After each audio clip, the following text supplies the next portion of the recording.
Dikisahkan pada suatu hari, dua bersaudara, Becky dan Carl, sedang berkendara menuju ke San Diego. Becky, yang kala itu sedang mengandung, merasa mual setelah memperhatikan Carl melahap sepotong burger sehingga mau tidak mau mereka harus menghentikan mobil. Dari perbincangan dua bersaudara itu, kita mengetahui bahwa Becky mengalami masalah dengan keluarga karena status yang sedang hamil. Ada rasa ragu dalam hatinya antara ingin kembali atau melanjutkan perjalanan. Tiba-tiba saja terdengar teriakan bocah yang berasal dari rerumputan di dekat mereka. Awalnya dua bersaudara merasa ragu, namun semakin lama suara tersebut semakin terdengar jelas. Bocah itu bernama Tobin dan sepertinya sedang bersama sang ibu terjebak di tengah rerumputan tinggi karena tidak bisa menemukan jalan keluar. Setelah memarkir mobil di sebuah gereja tua, Carl siap memberikan pertolongan. Dengan penuh semangat, pria itu masuk, lalu tak lama kemudian disusul oleh Becky sambil menghubungi 911. Semakin masuk ke dalam, komunikasi semakin terganggu, sampai akhirnya terputus. Sedangkan Tobin masih belum juga ditemukan. Merasa khawatir dengan saudarinya, Carl segera berusaha mencari Becky, memintanya terus berbicara agar suaranya bisa diikuti. Mereka pun menyadari bahwa ada sesuatu yang aneh dengan rerumputan itu. Meski telah berhenti melangkah, tapi suara mereka terus bergerak ke arah yang berbeda, terkadang dekat dan terkadang jauh. Becky dan Carl sepakat untuk melompat setinggi-tingginya agar bisa saling melihat. Pada lompatan pertama, dua bersaudara itu terlihat dekat, namun sangat mengejutkan. Pada lompatan kedua,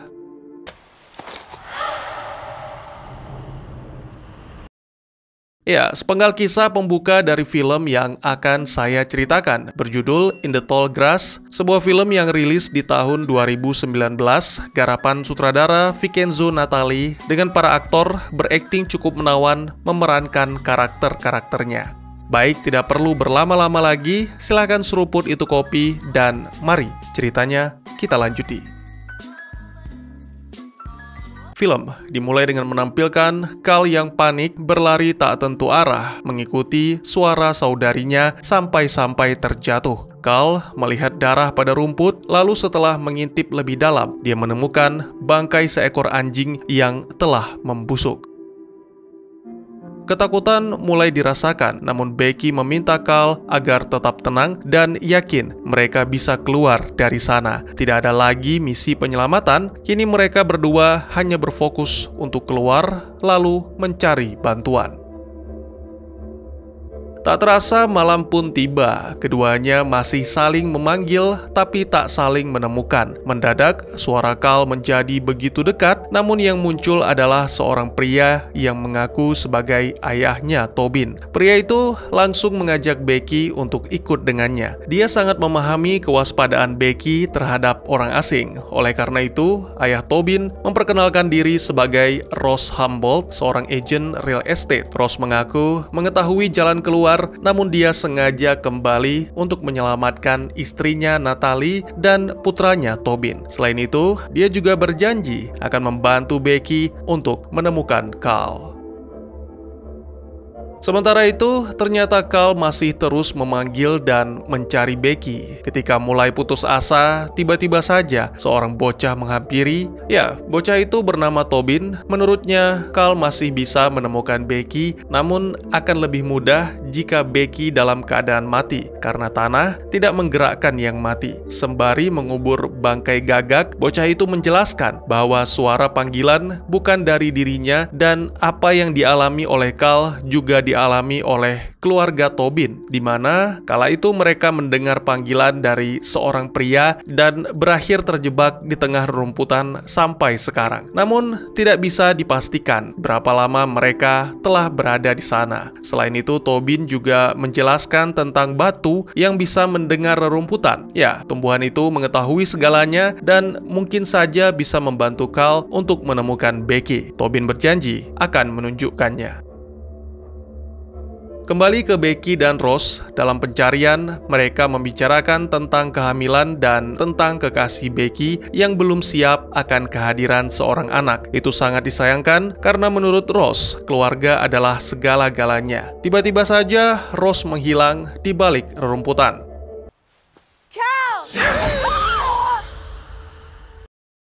Beberapa waktu kemudian, setelah berlari mengikuti Tobin, akhirnya mereka tiba di sebuah tempat yang luas dengan batu hitam besar di tengah-tengahnya. Tobin menyentuh dan merasakan sebuah sensasi yang melegakan, lalu bocah itu pun mengajak Carl untuk melakukan hal yang sama.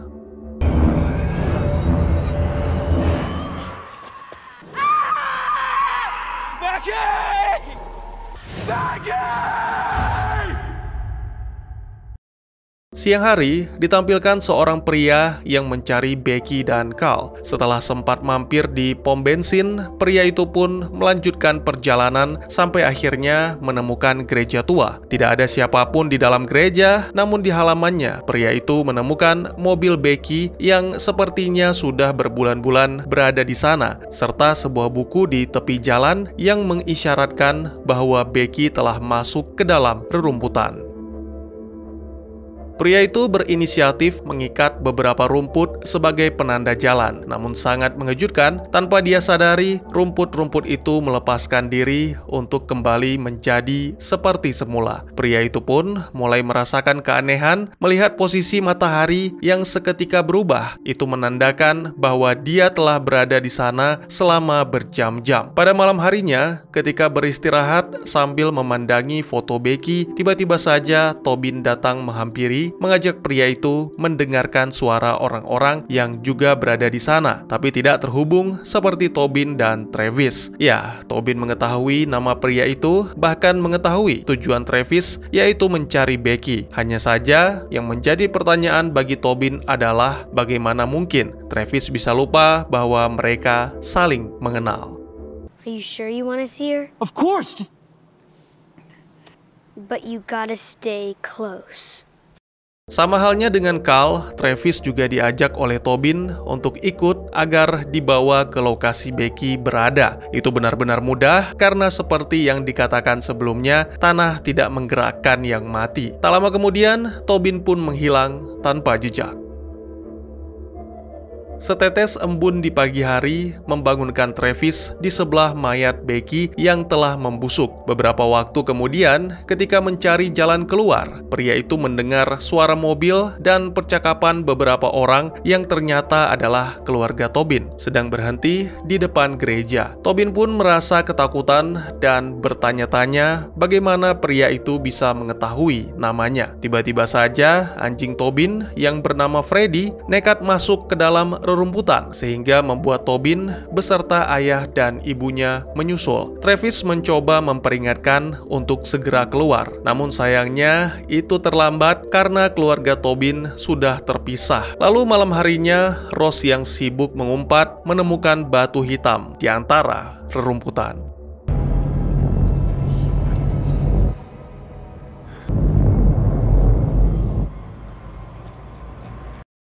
Pagi menjelang siang, cerita seolah berputar kembali menampilkan Becky dan Carl yang masuk ke dalam rerumputan untuk menyelamatkan seorang bocah. Hanya saja, yang berbeda kali ini, Travis juga berada di sana. Itu benar-benar sangat melegakan. Semua sepakat untuk mengikuti suara Tobin, lalu tak lama kemudian, akhirnya mereka pun bertemu di dekat bangkai Freddy yang menurut Tobin mati karena dibunuh.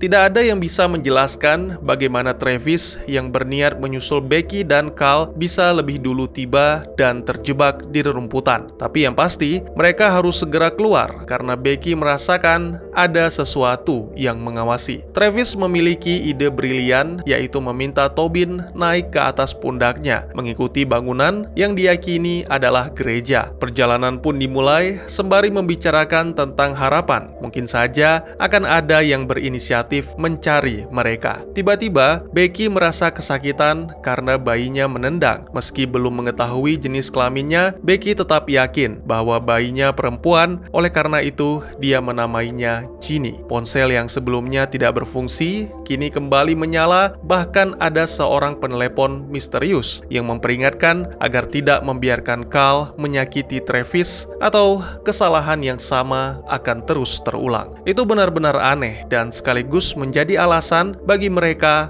untuk segera keluar dari sana.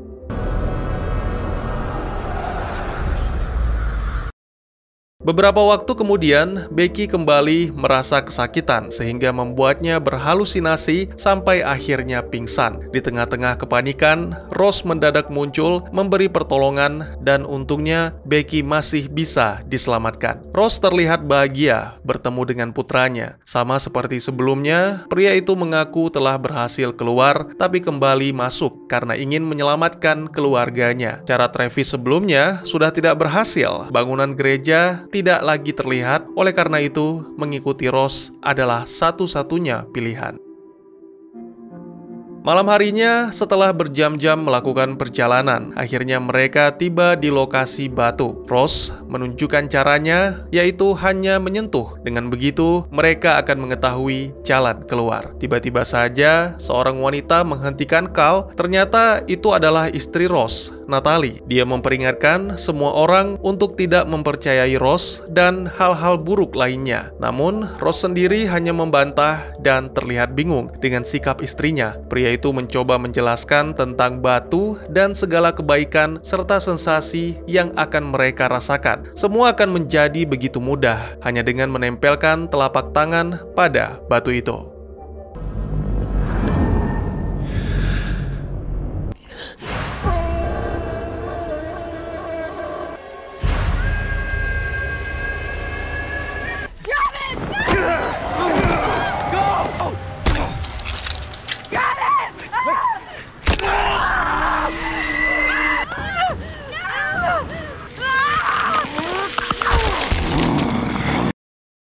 Setelah menyaksikan pemandangan yang begitu keji, Travis, Becky, Carl, dan Tobin melarikan diri mengikuti Freddy sampai akhirnya menemukan sebuah bangunan tua. Pada momen ini, mereka menyadari maksud dari penelepon misterius dan juga Ross bahwa mereka adalah rumput yang akan mati lalu hidup kembali seperti Freddy. Itu membuat Carl panik dan terus mengoceh, menyalahkan Travis sehingga terjadilah perkelahian.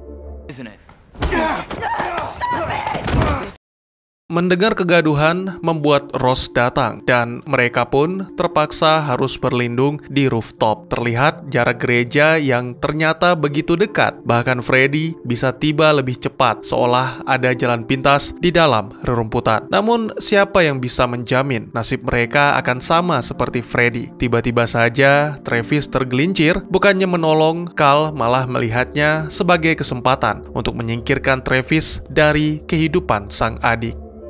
Not there yet.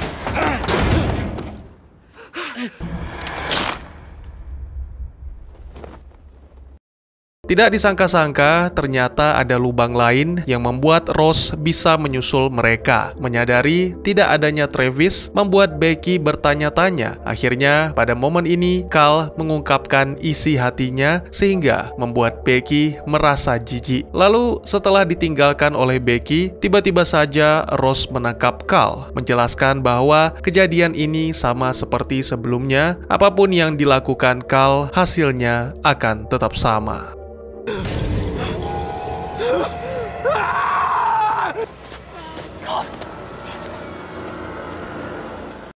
Tobin menghilang entah kemana, meninggalkan Becky sendirian di tengah-tengah rerumputan. Sementara Travis ternyata masih hidup. Pria itu pun langsung menyusul ke dalam rerumputan mencoba mencari Becky. Tapi sangat disayangkan hanya bisa mendengar suaranya. Mereka membicarakan tentang rasa penyesalan. Travis yang menyesal karena meninggalkan Becky yang sedang hamil, sedangkan Becky menyesal karena pernah berniat menyerahkan bayi itu untuk diadopsi oleh keluarga lain di San Diego. Mereka pun sepakat untuk berusaha keluar dari rerumputan lalu memulai kehidupan baru yang lebih baik. Namun, tiba-tiba saja Becky! Get away from me!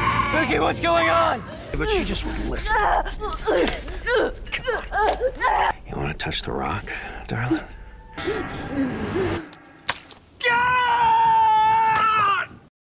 Ketika terbangun, ternyata Becky sudah berada di hadapan batu. Beberapa kali dia mencoba memanggil Travis, lalu melakukan panggilan dengan ponselnya untuk memperingatkan tentang Carl dan Travis, yang mana sekaligus mengungkap penelepon misterius beberapa jam yang lalu. Kontraksi kembali dirasakan dan mungkin telah tiba saatnya.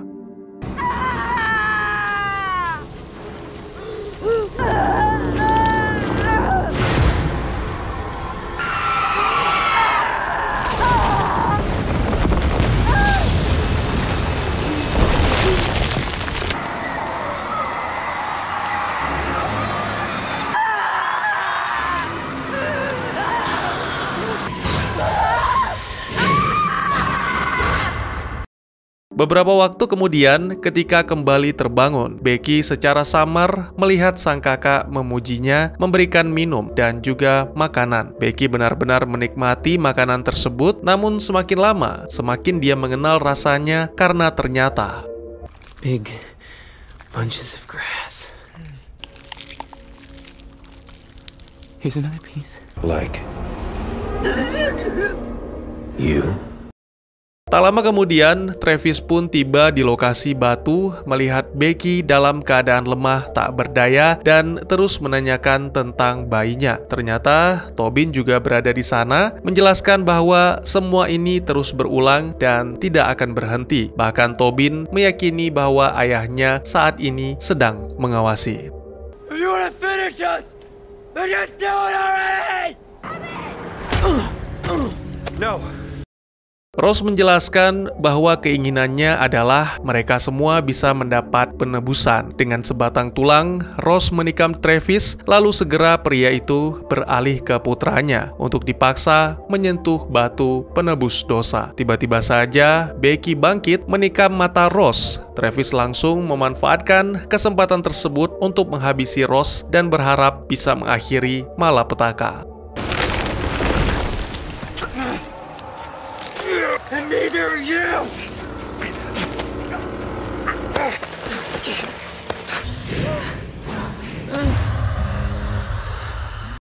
Setelah mengetahui Becky telah tiada, Travis langsung menyentuh batu lalu mengajak Tobin ikut dengannya. Menyentuh batu membuat Travis tidak akan bisa keluar. Oleh karena itu, dia mengeluarkan Tobin dari rerumputan untuk melarang Becky dan Carl. Seketika, Tobin berpindah ke sebuah ruangan di dalam gereja. Ketika keluar, bocah itu mendengar suaranya sendiri lalu melihat Becky dan Carl yang bersiap untuk memasuki rerumputan.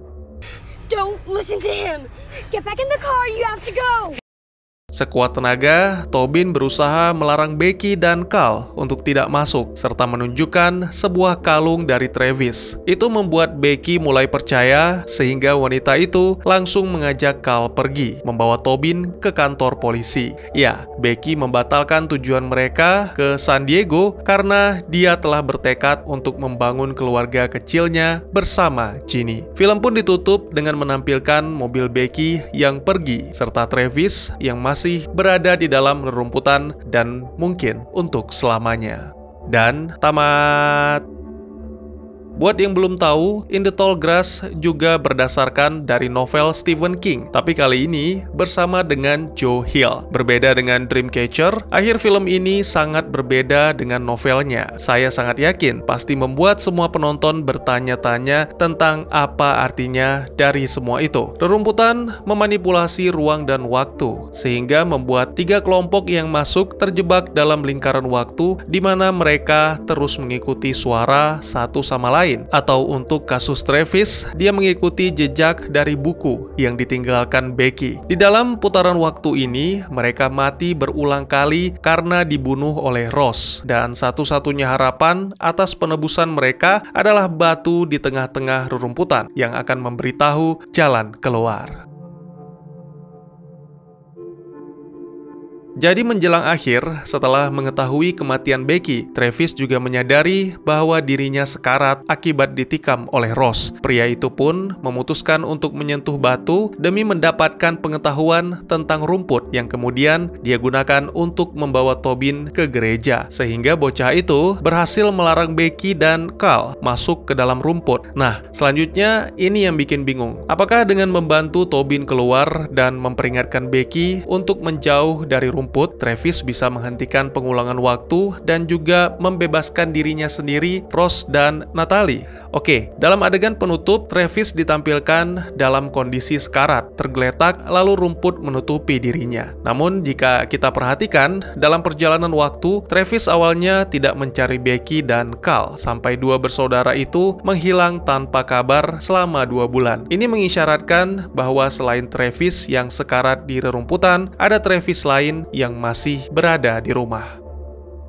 Sedangkan untuk keluarga Tobin mungkin agak sedikit berbeda. Sepertinya mereka datang dengan mobil silver yang diparkir di dekat mobil Carl. Ini berarti keluarga Tobin secara kronologis adalah kelompok pertama yang memasuki rerumputan tinggi. Loh, tapi kan si Travis yang panggil mereka, Bang. Iya, memang sangat membingungkan. Tapi saya pikir suara pertama yang memanggil keluarga Tobin bukanlah Travis, melainkan orang lain yang lebih dulu terjebak di sana dan tidak terhubung. Seperti yang dikatakan oleh Tobin, pada sebuah adegan ada suara-suara terdengar dari mereka yang terjebak tapi tidak terhubung, dan jika diabaikan maka suara itu akan menghilang. Oke, kembali ke Ross dan Natalie. Karena sejak awal tidak ada yang mencegah mereka masuk, maka sudah jelas pasangan suami istri itu tetap terjebak di rerumputan dan menjadikan Tobin sebagai yatim piatu.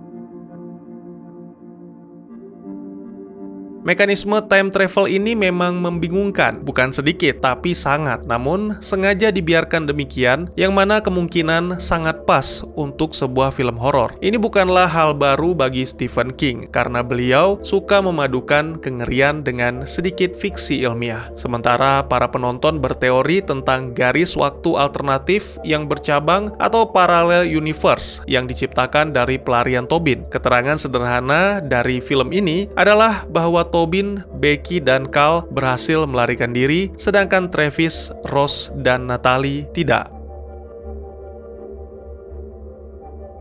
Meskipun berbeda dan membingungkan, tapi ending film ini jauh lebih happy dibandingkan novelnya. Dalam novel, kisah Becky dan Carl berakhir dengan Carl yang menyentuh batu, menipu Becky untuk memakan bayinya sendiri setelah mengalami keguguran akibat Ross yang menendang perut Becky. Ketika menyadari apa yang dimakan, Becky merasa sangat amat menyesal. Namun Carl dan Tobin mengatakan jika Becky menyentuh batu, maka akan melihat bayinya baik-baik saja. Dan akhirnya wanita itu pun tidak hanya menyentuh, tapi juga memeluk batu sehingga bisa memahami rerumputan dan menjadi bagian darinya. Lalu penutupnya, ada sekelompok orang yang hendak berlibur, berhenti di gereja. Setelah mendengar suara Tobin dan Becky, mereka memutuskan untuk masuk ke dalam rerumputan, dan itulah akhirnya. Dalam sebuah adegan awal, ditampilkan ada beberapa mobil yang diparkir di gereja. Tidak diragukan lagi, itu adalah mobil orang-orang yang terpedaya masuk ke dalam rerumputan. Dalam bukunya, diceritakan bahwa penduduk setempat mengetahui tentang rerumputan dan batu hitam. Mereka menghindari godaan-godaan rumput itu, mengambil keuntungan dengan menjarah barang-barang berharga dari mobil-mobil yang ditinggalkan. Selain itu, di dalam buku juga diceritakan bahwa gereja tua itu dibangun oleh orang-orang yang sempat diamati oleh Carl. Mereka mungkin menghormati dan takut sehingga menyembah rerumputan serta memberikannya tumbal. Sedangkan dalam film, pada sebuah adegan, Ross menjelaskan lebih lanjut tentang batu hitam yang berusia jauh lebih tua. Itu telah ada sejak sebelum benua bergeser, lalu pada adegan lain ditampilkan lubang yang terbuka, menunjukkan tubuh-tubuh manusia yang menggeliat seperti cacing, menandakan bahwa batu itu telah mengumpulkan korbannya selama ribuan tahun. Siapapun yang menyentuh batu akan mendapat penebusannya, lalu menjadi satu dengan rerumputan tinggi. Dalam suatu adegan, ditampilkan sosok berkepala rumput yang membawa Becky ke batu hitam. Mereka mungkin adalah orang-orang yang telah menyentuh batu dan menjadi pengikut atau memang makhluk dari batu, sesuai dengan yang terukir. In the Tall Grass menampilkan tema religius yang dieksplorasi melalui gereja Black Rock of Redeemer. Batu hitam mewakili kejahatan besar karena memanipulasi dunia sekitar sehingga membuat orang-orang terjebak di dalamnya. Namun secara sederhana, film ini juga bermakna tentang pilihan. Karakter dibuat tersesat sambil terus diberi kesempatan untuk mengevaluasi semua pilihan yang telah mereka ambil. Menjelang akhir, Travis menyadari bahwa dirinya telah salah mencoba menentukan pilihan untuk Becky. Oleh karena itu, dia membuat sebuah pengorbanan terakhir untuk memulihkan garis waktu dan membawa Becky ke tempat yang aman. Mungkin segitu saja teman-teman. Seperti biasa, kalian sangat dipersilahkan untuk berkomentar, bertanya, ataupun merequest film selanjutnya yang akan kita bahas. Bisa lewat kolom komentar, atau bisa juga via DM ke Instagram saya di @tegugusto. Insya Allah pasti akan saya baca. Mari kita jadikan kolom komentar sebagai sarana penambah wawasan dan menciptakan jalinan persaudaraan, bukannya malah menjadikannya sebagai tempat pembulian sehingga menciptakan permusuhan. Jangan lupa untuk dukung terus channel ini dengan cara share, like, dan subscribe karena dukungan dari kalian sangat berharga bagi saya demi perkembangan channel ini. Saya Gusto, sampai jumpa di video selanjutnya. Tetap semangat, tetap bersyukur setiap hari. Dadah!